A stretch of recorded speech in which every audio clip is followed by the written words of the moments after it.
இயக்குனர் இமயம் பாரதிராஜா இன்று தன்னுடைய 84வது வயதில் உயிரிழந்திருக்காருங்க. ஸோ இதை தொடர்ந்து ஒட்டுமொத்த தமிழ்நாடுமே இதனால் சோகம் அடைஞ்சிருக்கு.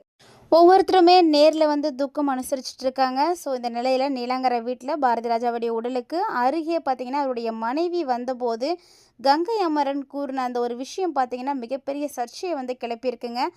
அவர் அப்படி என்ன விஷயத்த சொன்னார், ஏன் அந்த இடத்துல அந்த மாதிரி அவர் ரியாக்ட் பண்ணார் அப்படின்றத பற்றி தான் நம்ம பார்க்க போகிறோம். அது மட்டும் இல்லாமல் பாரதிராஜா சாருடைய ஒரு ஆசை வந்து இனிமேட்டு நிறைவேறாத ஒரு கனவாகவே வந்து போயிடுச்சு அப்படின்னு ராதிகா மேடமும் ஒரு சில விஷயங்களை வந்து பகிர்ந்திருக்காங்க. ஸோ அதெல்லாம் என்ன அப்படின்றத பற்றி தான் இந்த பதிவில் நம்ம டீட்டெயில்டாக பார்க்க போகிறோம். பாரதிராஜா சார் இயக்கத்தில் இருந்து ஒதுங்கினதுக்கு அப்புறமா நடிப்பில் வந்து ரொம்ப பிஸியாகவே இருந்தார். ஏகப்பட்ட படத்தில் வந்து நடிச்சிட்டு இருந்தாருங்க. பல கேரக்டரில் வந்து நடிச்சிட்டு இருந்தார். ஸோ அப்படிப்பட்ட நிலைமையில தான் திடீர்னு பார்த்தீங்கன்னா அவருடைய மகன் மனோஜ் கடந்த வருடத்தில் மாரடைப்பு காரணமாக வந்து உயிரிழந்திருந்தார். ஸோ மனோஜ் வந்து எப்போ உயிரிழந்தாரோ அதில் இருந்தே பாரதி ராஜா வந்து இடிஞ்சு போயிட்டார் அப்படின்றது தாங்க உண்மை. ஏன்னா அவருடைய உலகமே அவருடைய மகன் தான். அப்படி இருக்கும் பொழுது அவர் மேலே கொண்ட அதீத பாசம், காதல், அவருடைய இழப்பை வந்து அவரால் வந்து தாங்கிக்கவே முடியல. ஸோ என்னதான் வந்து எல்லாரும் வந்து ஆறுதல் சொன்னாலுமே கூட அவரால் அந்த விஷயத்துலேருந்து வெளிவர முடியாமல் ரொம்பவே தவிச்சிருக்காரு.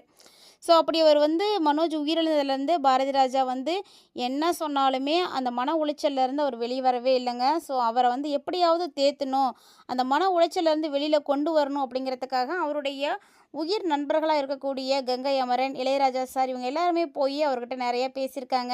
பழைய நினைவுகளை எல்லாம் நினைவுபடுத்தியிருக்காங்க. அதுவும் கங்கை அமரன் சார்லாம் பார்த்தீங்கன்னா நிறைய பாடல்கள் பாடி அவருக்கு வந்து இந்த பாட்டெலாம் உனக்கு ஞாபகம் இருக்கா, இது உனக்கு பிடிச்சிருக்கா அப்படின்ற மாதிரி நிறைய விஷயங்களை சொல்லியிருக்காரு. என்னதான் இவங்க நிறைய விஷயங்களை செஞ்சு அவரை மீண்டும் ஒரு இடத்துக்கு கொண்டு வரணும், பழைய நிலைக்கு வந்து கொண்டு வரணும் அப்படின்னு ஆசைப்பட்டு செஞ்சிருந்தாலுமே கூட அவருடைய நினைவுகள் எப்போதுமே அவருடைய மகனை சுற்றியே வந்து இருந்திருக்கு. அதிலிருந்து அவர் வந்து கொஞ்சம் கூட வந்து வெளியிலே வரல அப்படின்றது தான் உண்மை. அதாவது நண்பர்கள் நேரில் போய் சந்தித்து ஆறுதல் கூறி தேர்த்தி விட்டு வந்தாலுமே கூட அவர் அப்பையிலேருந்தே வந்து ரொம்பவே உடஞ்சி போயிட்டாருங்க. ஸோ அவருக்கு பார்த்தீங்கன்னா அதுக்கப்புறமா தான் அடிக்கடி வந்து உடல்நல குறைவுகள் எல்லாம் ஏற்பட்டுகிட்டே இருந்தது. ஸோ நிறைய முறை வந்து உடல்நல குறைவுகள் ஏற்பட்டதுனால தனியார் மருத்துவமனையிலலாம் வச்சு சிகிச்சையெல்லாம் வந்து பார்த்துருக்காங்க. ஸோ சிகிச்சையெல்லாம் சரியாகி கொஞ்சம் கொஞ்சம் அவர் ரெக்கவர் ஆனதுக்கப்புறமா என்ன பண்ணியிருக்காங்க, மீண்டும் வந்து அவரை வந்து வீட்டுக்கே கூட்டிகிட்டு வந்திருக்காங்க.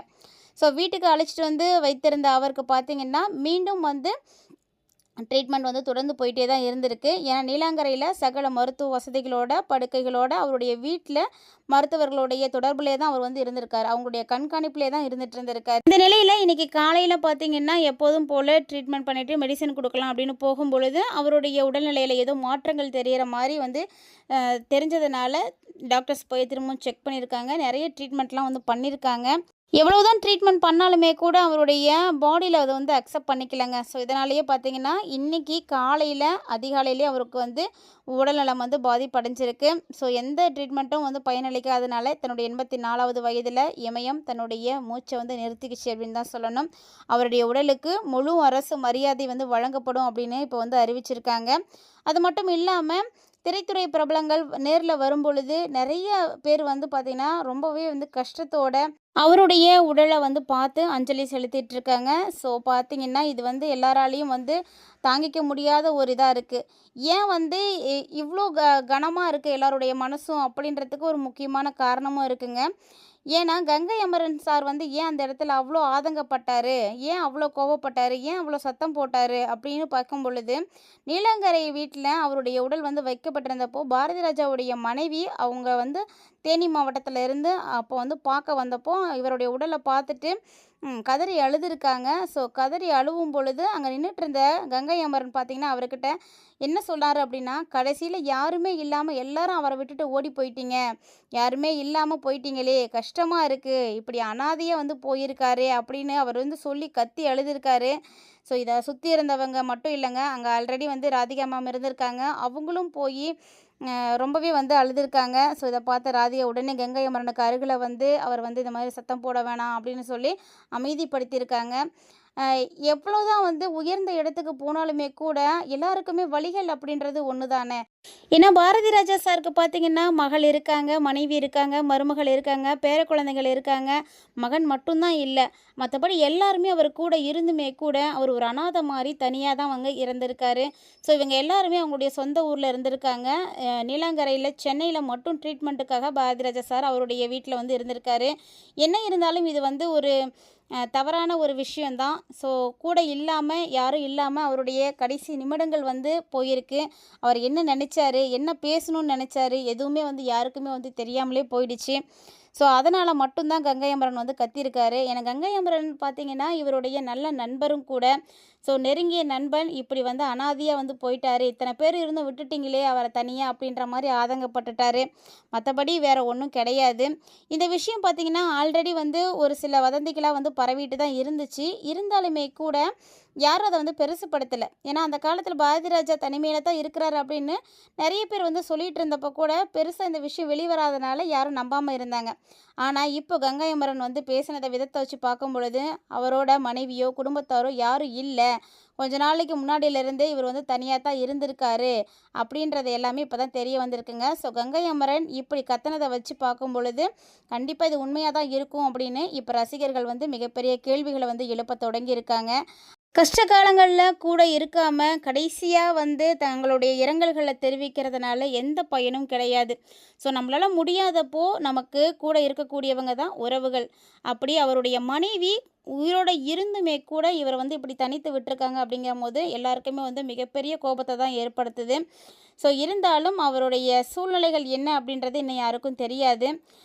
தமிழ் ரசிகர்கள் ரசிக்க முடியான பல திரைப்படங்களை இயக்கி இயக்குனர் இமயம் அப்படின்ற ஒரு பட்டத்தை பெற்றவர் பாரதி ராஜா.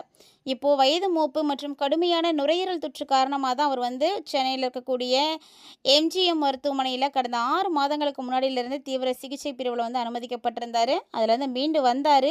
இருந்தாலுமே கூட அவருக்கு சிகிச்சை பயன் கொடுக்கல அப்படின்றது ரொம்ப முக்கியமான ஒரு விஷயம். அவருடைய இல்லத்தில் பாரதி ராஜா இன்றைக்கி உயிரிழந்த சம்பவம் பார்த்திங்கன்னா திரையுலக சோகத்தில் வந்து ஆழ்த்திருக்கு.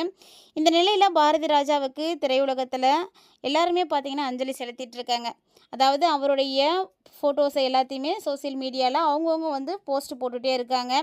இது குறித்து குஷ்பு வந்து என்ன விஷயத்த வந்து சொல்லியிருக்காங்க அப்படின்னு பார்த்தீங்கன்னா, எல்லாராலேயும் நேசிக்கப்பட்டு மதிக்கப்பட்ட இவர் வந்து கண்டிப்பாக வந்து இப்போ நம்மளோட இல்லாமல் இருக்கலாம். அது வந்து எனக்கு வந்து ரொம்ப கஷ்டமாக தான் இருக்குது. ஏன்னா திரைப்படங்கள் அப்படின்ற ஒரு விஷயத்தை பார்க்கும்பொழுது பெஞ்ச் மார்க் வந்து திகழ்த்தினவரே இவர் தான். அடிக்கடி என்கிட்ட சொல்லுவார், ரெட்டச்சடை பின்னிக்கிட்டு நடிக்கிற மாதிரி ஒரு படம் பண்ணலாம் நம்ம 2 பேரும் சேர்ந்து அப்படின்னு அடிக்கடி சொல்லுவார். இனி அது வந்து நிறைவேறாத ஒரு கனவாகவே வந்து எஞ்சிருக்கும் இல்லையா. ஆனாலுமே கூட அவருடைய ஆன்மா சாந்தி அடையணும் அப்படின்னு நான் மனசார வந்து பிரார்த்தனை செய்துக்கிறேன் அப்படின்னு குஷ்பு வந்து ஒரு சில விஷயங்களை வந்து பகிர்ந்திருக்காங்க. இதுதான் இவருடைய நிறைவேறாத கனவாக இருக்கும். அதாவது இவர் சொன்ன கடைசி விஷயம் குஷ்புகிட்ட இதுதான் அப்படின்ற மாதிரி அவங்க வந்து பகிர்ந்திருக்காங்க. ஸோ இனி அது வந்து நடக்கவே நடக்காது இல்லையா. அதை இந்த இடத்துல வந்து குஷ்பு வந்து ஷேர் பண்ணியிருக்காங்க. இதெல்லாம் கேட்குறப்போ பார்க்குறப்போ ரொம்பவே வந்து எல்லாருக்குமே மனசு கஷ்டமாக இருக்குங்க. ஸோ இயக்குனர் இமயம் உலகத்தில் இல்லை அப்படிங்கிறது மறுக்க முடியாத உண்மையாக போயிடுச்சு.